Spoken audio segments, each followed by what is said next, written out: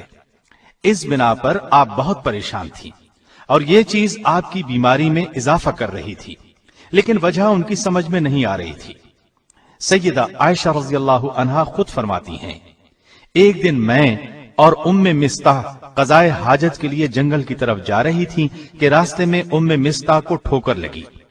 ٹھوکر لگنے پر انہوں نے اپنے بیٹے کو بد دعا دی۔ میں نے ان سے کہا، تم ایسے شخص کو کیوں بد دعا دیتی ہو جو بدر میں شریک ہوا؟ مصطح نے کہا، اے بھولی بھالی، تمہیں اس قصے کی خبر نہیں؟ میں نے حیران ہو کر پوچھا، کون سا قصہ؟ تب مصطح نے سارا قصہ کہہ سنایا۔ یہ سنتے ہی میرے پاؤں تلے سے زمین نکل گئی، مرض میں اور شدت آ گئی، لرزہ طاری ہو گیا، اس قدر صدمہ ہوا کہ جی چاہا کسی کنویں میں گر جاؤں۔ جب نبی کریم صلی اللہ علیہ وسلم تشریف لائے تو میں نے آپ سے اپنے والدین کے ہاں جانے کی اجازت چاہی تاکہ ان کے ذریعے سے تحقیق کروں۔ آپ صلی اللہ علیہ وسلم نے اجازت دے دی۔ میں والدین کے گھر آ گئی، اپنی ماں سے پوچھا، کیا آپ کو معلوم ہے لوگ میرے بارے میں کیا کہتے ہیں؟ ماں نے کہا، بیٹی تو رنج نہ کر، دنیا کا تو یہی طریقہ ہے، جو عورت خوش شکل ہو، خوب سیرت ہو، اپنے شوہر کے نزدیک بلند مرتبہ ہو، دنیا اس سے حسد کرتی ہے، حسد کرنے والی عورتیں اس کے پیچھے پڑ جاتی ہیں۔ میں نے پوچھا، کیا میرے باپ کو بھی اس بات کا علم ہے؟ بولی، ہاں۔ میں نے پوچھا، رسول اللہ صلی اللہ علیہ وسلم کو بھی علم ہے؟ ماں نے جواب دیا، ہاں۔ اس پر میں نے کہا، اے ماں، لوگوں میں اس بات کا چرچا ہے اور آپ نے مجھ سے ذکر تک نہیں کیا۔ یہ کہہ کر میں رونے لگی، آنکھوں سے آنسو ابل پڑے۔ سیدنا ابو بکر رضی اللہ عنہ قرآن کی تلاوت کر رہے تھے، میرے رونے کی آواز سن کر آ گئے، وہ بھی رونے لگے اور میں تمام رات آنسو بہاتی رہی۔ سیدہ عائشہ رضی اللہ عنہا فرماتی ہیں کہ اس واقعے سے مجھے اس قدر بخار ہوا کہ میری والدہ نے گھر کے تمام کپڑے مجھ پر ڈال دیے۔ اگرچہ سیدہ عائشہ رضی اللہ عنہا کی بے گناہی واضح تھی، لیکن شریر لوگوں کے اس الزام سے رسول اللہ صلی اللہ علیہ وسلم بہت بے چین تھے۔ ادھر وحی کے نزول میں دیر ہوئی تو آپ صلی اللہ علیہ وسلم نے صحابہ سے مشورہ کیا، مشاورت میں بہت سی رائیں سامنے آئیں، اسی عالم میں صبح ہو گئی۔ سیدہ فرماتی ہیں کہ میرے والدین برابر میرے پاس بیٹھے رو رہے تھے، ایسے میں ایک انصاری عورت آ گئی، مجھے روتے دیکھ کر وہ بھی رونے لگی۔ ہم اسی حالت میں تھے کہ رسول اللہ صلی اللہ علیہ وسلم تشریف لے آئے اور سلام کر کے میرے قریب بیٹھ گئے۔ جب سے یہ واقعہ ہوا تھا، آپ صلی اللہ علیہ وسلم اس وقت سے میرے پاس آ کر نہیں بیٹھے تھے۔ وحی کے انتظار میں 1 ماہ گزر گیا تھا۔ نزدیک بیٹھنے کے بعد رسول اللہ صلی اللہ علیہ وسلم نے فرمایا، اے عائشہ، مجھے تیری بابت ایسی ایسی خبر پہنچی ہے، اگر تو اس جرم سے بری ہے تو بہت جلد اللہ تعالیٰ اس سے تجھے بری کر دے گا، اور اگر تو نے کسی گناہ کا ارتکاب کیا ہے تو اللہ سے توبہ استغفار کر لے، اس لیے کہ بندہ جب اپنے گناہ کا اقرار کرتا ہے اور اللہ کی طرف رجوع کرتا ہے تو اللہ اس کی توبہ قبول کرتا ہے۔ سیدہ فرماتی ہیں، جب رسول اللہ صلی اللہ علیہ وسلم نے اپنی یہ بات ختم کی تو میں نے جواب دیا، اللہ کی قسم، میں اس چیز سے کبھی توبہ نہیں کروں گی جس کا الزام یہ لوگ مجھے دیتے ہیں۔ میں تو وہی کہوں گی جو یوسف علیہ السلام کے والد نے کہا تھا۔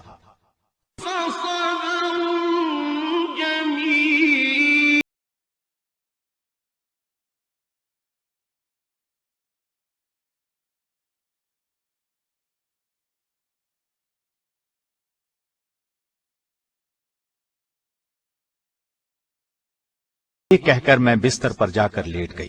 اس وقت مجھے یقین ہو چکا تھا کہ اللہ تعالیٰ میری مدد ضرور فرمائے گا۔ مجھے اس بات کا تصور بھی نہیں تھا کہ اللہ تعالیٰ میرے بارے میں ایسی وحی نازل فرمائے گا جس کی تلاوت ہمیشہ ہوتی رہے گی۔ رسول اللہ صلی اللہ علیہ وسلم ابھی اپنی جگہ سے اٹھے نہیں تھے کہ اچانک وحی کے آثار نمودار ہوئے۔ باوجود سردی کے آپ صلی اللہ علیہ وسلم کی پیشانی مبارک سے موتیوں کی طرح پسینے کے قطرے ٹپکنے لگے۔ جو ہی وحی کا نزول ختم ہوا، آپ صلی اللہ علیہ وسلم کا چہرہ انور مسرت اور خوشی سے چمک اٹھا۔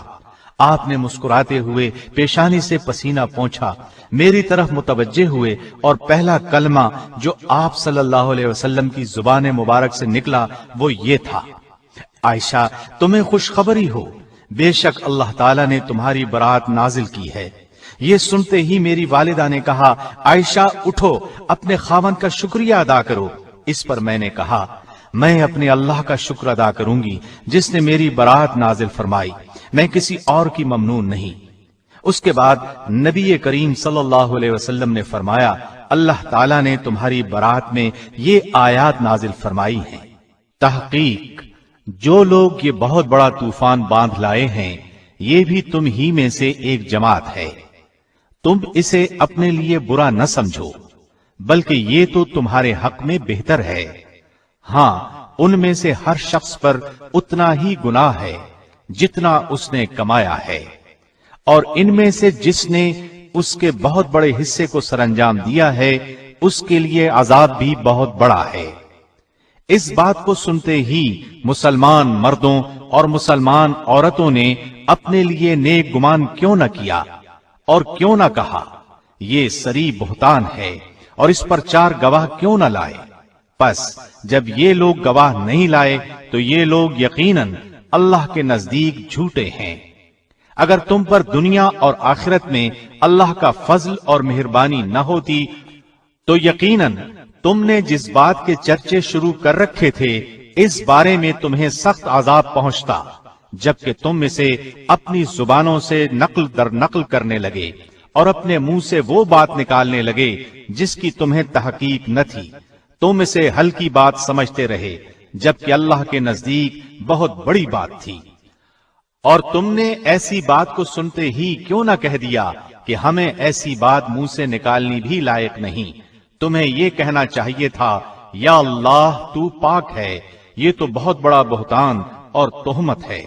اللہ تعالیٰ تمہیں نصیحت کرتا ہے کہ آئندہ ایسی حرکت نہ کرنا اگر تم ایمان والے ہو، اور اللہ تعالیٰ تمہارے لیے اپنے احکام واضح طور پر بیان کرتا ہے، اور اللہ علیم اور حکیم ہے۔ تحقیق جو لوگ مسلمانوں میں برائی پھیلانے کے آرزو مند رہے ہیں ان کے لیے دنیا اور آخرت میں دردناک عذاب ہے، اور اللہ خوب جانتا ہے اور تم نہیں جانتے۔ اور اگر تم پر اللہ کا فضل اور رحم نہ ہوتا تو تم تباہ ہو جاتے، بے شک اللہ شفقت کرنے والا اور رحیم ہے۔ جو ہی نبی کریم صلی اللہ علیہ وسلم یہ آیات تلاوت کر کے فارغ ہوئے، سیدنا ابو بکر رضی اللہ عنہ اٹھے اور سیدہ عائشہ رضی اللہ عنہا کی پیشانی کو چوم لیا۔ اس کے بعد آپ صلی اللہ علیہ وسلم مسجد میں تشریف لائے اور مجمع عام میں ان آیات کی تلاوت فرمائی۔ پھر ان 3 حضرات مصطح بن اساسہ، حسان بن ثابت اور حمنہ بنت جحش رضی اللہ عنہم پر حد قذف جاری کی۔ 80 درے مارے گئے جو اپنی سادہ لوہی کی بنا پر منافقین کے دھوکے میں آ گئے تھے۔ ان لوگوں نے اپنی غلطی سے توبہ کی، اور عبداللہ بن ابی کے بارے میں مشہور قول یہ ہے کہ اس پر حد جاری نہیں کی گئی، اس لیے کہ وہ منافق تھا۔ سیدہ رضی اللہ عنہا کی شان میں نازل ہونے والی آیات نے ان کی عزت اور عظمت کو 4 چاند لگا دیے، اور منافقوں کا منہ کالا ہوا۔ نزول وحی میں جو 1 ماہ کی دیر ہوئی اس میں حکمت یہ بیان کی جاتی ہے کہ سیدہ کو یقین ہو جائے کہ اللہ کے سوا کسی سے امید وابستہ نہیں رکھی جا سکتی۔ ان آیات اور روایات سے ایک بات یہ ثابت ہوتی ہے کہ علم غیب سوائے اللہ کے اور کسی کو نہیں، اس لیے کہ نبی کریم صلی اللہ علیہ وسلم 1 ماہ سے زائد عرصہ اس سلسلے میں پریشان رہے جب تک اللہ تعالیٰ نے نہ بتایا، حقیقت کا پتہ نہ چلا۔ ایک اور سفر میں سیدہ آپ کے ساتھ تھی۔ سیدہ کے گلے میں ہار تھا۔ قافلہ واپس ہو کر مقام جیش پہنچا تو ہار ٹوٹ کر گر گیا۔ سیدہ نے فوراً آپ صلی اللہ علیہ وسلم کو اطلاع دی۔ صبح قریب تھی۔ آپ نے قافلے کو پڑاؤ کا حکم دیا۔ ایک شخص کو ہار کی تلاش میں بھیجا۔ جہاں پڑاؤ ڈالا گیا وہاں پانی نہیں تھا۔ اتنے میں نماز کا وقت ہو گیا۔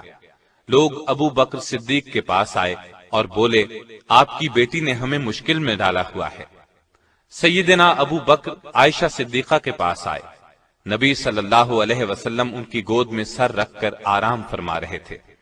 ابو بکر نے غصے سے فرمایا، بیٹی، ہر دفعہ تم ہی سب کے لیے مصیبت کا سبب بنتی ہو۔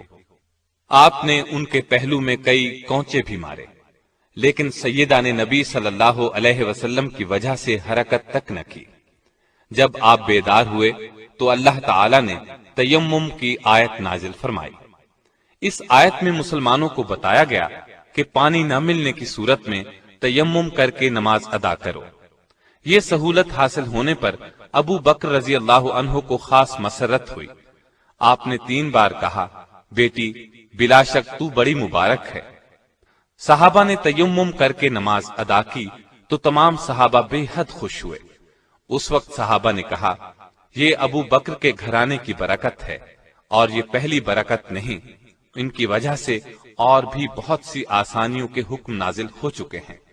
سیدہ عائشہ جوانی میں بیوہ ہو گئیں۔ آپ رضی اللہ عنہا نے رسول اللہ صلی اللہ علیہ وسلم کے ساتھ صرف 9 سال گزارے۔ رسول اللہ صلی اللہ علیہ وسلم کی وفات کے وقت عائشہ صدیقہ رضی اللہ عنہا کی عمر صرف 18 برس تھی۔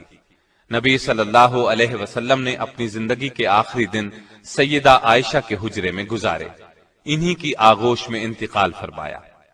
آپ کی تدفین آپ ہی کے حجرے میں ہوئی۔ آپ کے بعد سیدہ نے 50 سال بیوگی کی زندگی گزاری۔ نبی صلی اللہ علیہ وسلم کے بعد سیدہ عائشہ صدیقہ رضی اللہ عنہا کے والد خلیفہ بنے، 2.25 سال تک خلیفہ رہے، پھر ان کا بھی وقت آن پہنچا۔ ان کے بعد سیدنا فاروق اعظم خلیفہ ہوئے۔ ان کے زمانے میں تمام ازواج مطہرات کو 10-10 ہزار اور سیدہ عائشہ کو 12,000 سالانہ وظیفہ دیا جاتا تھا۔ جو ہی یہ سالانہ خرچ ملتا غریبوں میں تقسیم کر دیا جاتا۔ سیدہ عائشہ رضی اللہ عنہا سیدنا عثمان، سیدنا علی اور سیدنا حسن بن علی رضی اللہ عنہم کے ادوار خلافت میں بقید حیات رہیں، حتیٰ کہ سیدنا امیر معاویہ رضی اللہ عنہ کی مدت خلافت ختم ہونے سے 2 سال پہلے 17 رمضان المبارک 58 ہجری کو انتقال کیا۔ اس وقت آپ رضی اللہ عنہا کی عمر 63 برس تھی۔ اس حساب سے انہوں نے خلافت معاویہ میں اپنی عمر کے آخری 18 سال بسر کیے۔ آپ کی وفات پر سارا مدینہ بلکہ پوری دنیا اسلام غم میں ڈوب گئی۔ اللہ تعالی نے آپ کو اولاد مرحمت نہیں فرمائی۔ سیدہ عائشہ کے دل میں اللہ کا خوف کوٹ کوٹ کر بھرا ہوا تھا، اپنا سب کچھ خیرات کر دیا کرتی تھی، یہاں تک کہ روزہ افطار کرنے کے لیے بھی کچھ نہ بچاتی۔ نبی صلی اللہ علیہ وسلم کے ساتھ رات کو تہجد پڑھا کرتی تھی، اکثر روزے رکھتی تھی، حج کی سختی سے پابندی کرتی تھی، غلام آزاد کرنے کا بہت شوق تھا۔ ایک مرتبہ 40 غلام آزاد کیے۔ پردے کا خاص خیال رکھتی تھی۔ آپ رضی اللہ عنہا کی روایت کردہ احادیث کی تعداد 2210 ہے۔ ان میں سے صحیح بخاری اور صحیح مسلم میں 286 احادیث ہیں۔ آپ رضی اللہ عنہا صرف قرآن اور حدیث کے علوم ہی نہیں جانتی تھیں، بلکہ تاریخ، ادب، خطابت اور شاعری میں بھی انہیں مہارت تھی۔ عورتیں اکثر ان سے مسائل پوچھنے کے لیے آتی۔ نبی صلی اللہ علیہ وسلم آپ کے حق میں دعا فرمایا کرتے تھے، اے اللہ، عائشہ کے اگلے پچھلے، پوشیدہ اور ظاہر تمام گناہوں کو اپنے دامن مغفرت سے ڈھانپ لے۔ آپ یہ دعا سن کر بہت خوش ہوتی۔ سیدہ عائشہ کی ایک خاص خصوصیت یہ بھی ہے کہ سیدنا جبریل علیہ السلام نے سیدہ کو سلام کیا۔ اللہ تعالیٰ نے آسمان سے آپ کی برات بذریعہ وحی نازل کی۔ پوری 10 آیات اس سلسلے میں نازل ہوئیں۔ آپ کے علاوہ رسول اللہ صلی اللہ علیہ وسلم کے نکاح میں کوئی اور کنواری نہیں آئی۔ رسول اللہ صلی اللہ علیہ وسلم سیدہ کے بستر پر ہوتے تو وہیں وحی آ جاتی۔ یہ شرف کسی اور زوجہ مطہرہ کے حصے میں نہیں آیا۔ اللہ تعالی نے اپنے نبی کی روح اس وقت قبض فرمائی جب آپ کا سر سیدہ کے سینے سے لگا ہوا تھا۔ انتقال بھی اسی رات ہوا جس رات ان کی باری تھی۔ آپ صلی اللہ علیہ وسلم انہی کے حجرے میں دفن ہوئے۔ اللہ تعالی کی سیدہ عائشہ رضی اللہ عنہا پر ہزارہا رحمتیں ہوں۔